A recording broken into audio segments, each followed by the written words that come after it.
நடிகை நஸ்ரியா கடந்த ஆண்டு சூக்ஷ்மதர்ஷினி என்ற படத்தில் ஹீரோயினாக நடித்திருந்தார். பசில் ஜோசப் வில்லனாக நடித்த இப்படம் பெரிய வெற்றியை பெற்றது.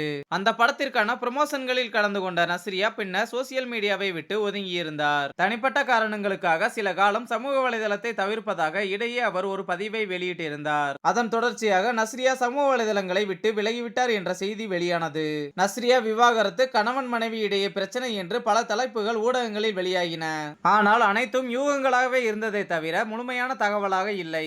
அப்படி வந்த தகவல்கள் அனைத்தும் வதந்திகளே என்று சொல்லும்படியாக ஓணம் பண்டிகையொட்டி மீண்டும் இன்ஸ்டாகிராமுக்கு வந்திருக்கிறார் நஸ்ரியா. ஃபகத் ஃபாசில் மற்றும் இருவரும் வளர்க்கும் மோரியோ எனும் நாயுடன் போஸ்ட் தந்திருக்கிறார் நஸ்ரியா. அந்த நாய்க்கு ஓணம் விருந்து பரிமாறிய புகைப்படத்தையும் வெளியிட்டிருக்கிறார். இதனைத் தொடர்ந்து நஸ்ரியா இஸ் பேக் என்பது போன்ற வாசகங்களையும் கமெண்ட் பிரிவில் பார்க்க முடிகிறது. ரசிகர்கள் கிட்டத்தட்ட 5 மாதங்களுக்கும் மேலாக நஸ்ரியாவை சுற்றி வந்த வதந்திகளுக்கு தற்போது முற்றுப்புள்ளி வைக்கப்பட்டிருப்பதாக கொண்டாடி வருகின்றனர்.